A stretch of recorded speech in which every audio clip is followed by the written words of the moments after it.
5월 22일 월요일 가정예배를 하나님 앞에 올려드리겠습니다. 사도신경으로 신앙 고백합니다. 나는 전능하신 아버지 하나님 전지의 창조주를 믿습니다. 나는 그의 유일하신 아들 우리 주 예수 그리스도를 믿습니다. 그는 성령으로 잉태되어 동정녀 마리아에게서 나시고 본디오 빌라도에게 고난을 받아 십자가에 못 박혀 죽으시고 장사된 지 사흘 만에 죽은 자 가운데서 다시 살아나셨으며 하늘에 오르시어 전능하신 아버지 하나님 우편에 앉아 계시다가 거기로부터 살아있는 자와 죽은 자를 심판하러 오십니다.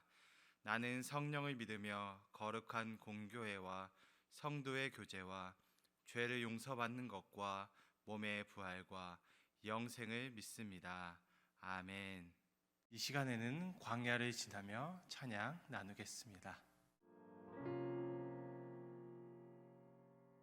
왜 나를 깊은 어둠 속에 홀로 두시는지, 어두운 밤은 왜 그리 길었는지,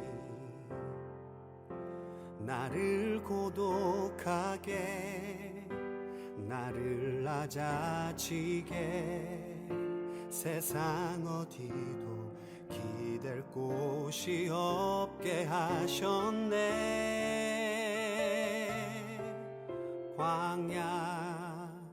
광야에 서 있네.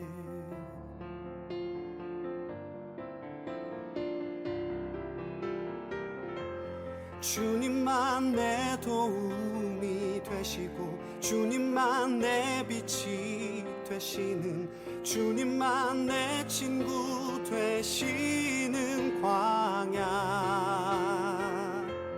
주님 손 놓고는 단 하루도 살 수 없는 곳, 광야.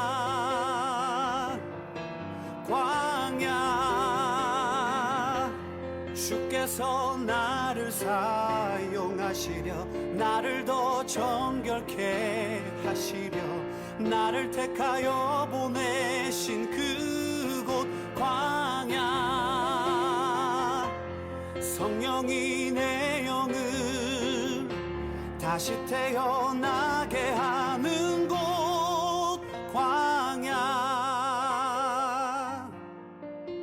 광야에 서 있네.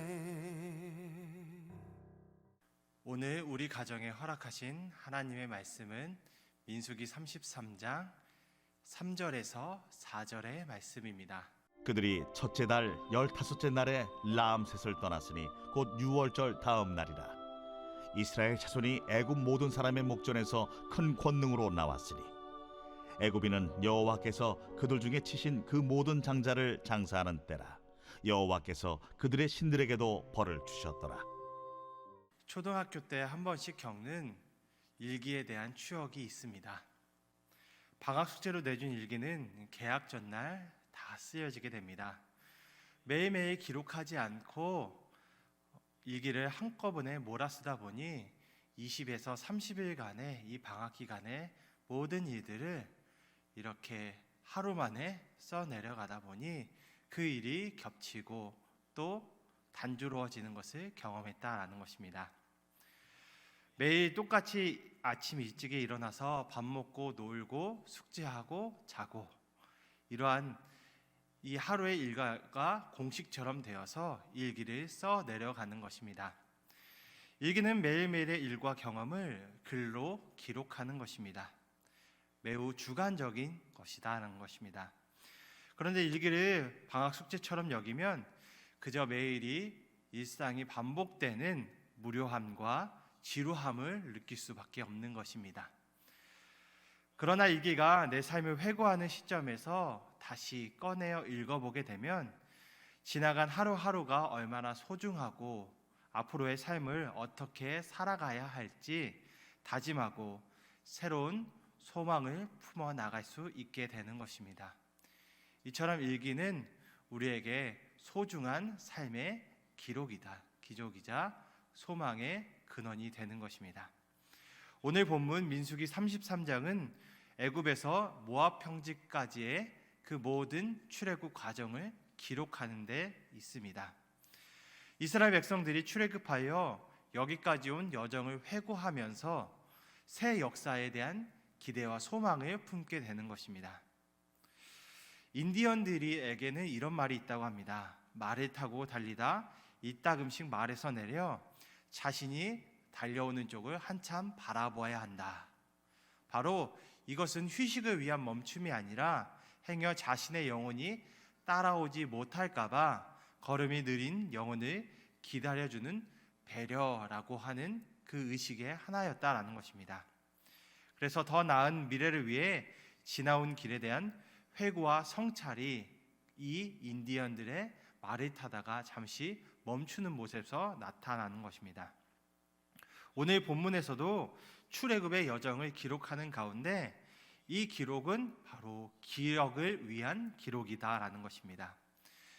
출애굽 여정의 이 40년간의 과정 중에 성공과 실패, 환희와 절망, 은혜와 배신, 구원과 심판이 교차하는 것을 볼 수 있습니다. 하나님은 그 불신과 불평의 공간을 은혜와 그들이 거듭남의 공간으로 바꿔 주신 것입니다. 힘겨웠지만 그 광야 시절에 그들은 그곳에서만 경험할 수 있는 주님의 은혜와 능력, 주님의 섭리를 그들이 깨닫게 된 것입니다. 이스라엘 백성들이 애굽에서 이 가나안 땅으로 사실 가는 직선거리는 열 하룻거리면 갈 수 있는 거리였습니다. 그러나 이 거리를 40년이라고 하는 세월 동안 그들이 걸어간 것입니다. 바로 이스라엘 백성들의 불순종과 불평 때문이었습니다. 은혜를 망각했고 하나님을 향한 다짐을 저버렸고 하나님의 말씀에 대한 신뢰를 그들이 그 광야길에서 깨뜨려 버린 것입니다. 하나님을 불신하는 만큼 불평도 커졌고 말씀에서 멀어지는 만큼 약속의 땅에서도 그들이 멀어지는 경험을 하게 된 것입니다. 문제는 그들이 어떻게 가야 하는 이 조건이 아니라 하나님에 대한 믿음만이 그 길을 온전히 갈 수 있게 하신 것입니다. 그런 과정 중에 이스라엘 백성들은 광야에서 새 세대를 탄생시키게 됩니다. 아니, 하나님께서 새 세대를 일으켜 주셨다라는 것입니다. 과거 세대에게 선고된 40년의 광야 유랑의 심판이 끝날 무렵에 아론이 죽음을 맞이하게 됩니다. 아론의 죽음은 광야 유랑이 끝나고 가나안 이 정복으로 넘어가는 전환기를 알리는 중요한 사건인 것입니다. 대제사장 예수님의 죽음도 천성을 향한 신앙의 여정을 알리는 우리 인생의 중요한 전환점이 되는 것처럼 새로운 세대들에게 이 앞세대의 신앙의 모범은 새 세대들에게 이 가나안 땅을 정복하는 중요한 출발점이자 기점이 되는 것입니다. 사랑하는 성도님들, 우리 주님께서는 십자가를 통해서 새 출애굽의 여정에 오른 사람들의 그 이름을 기억하십니다.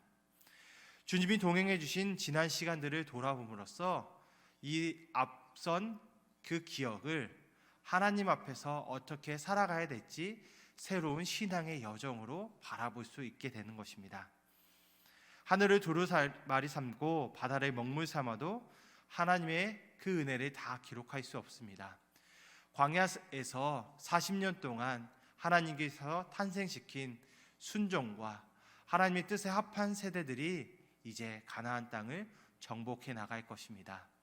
오늘 이 말씀을 통해서 과거 세대는 반성하고 앞으로 나갈 미래 세대를 제대로 우리가 꿈꿔야 할 것입니다.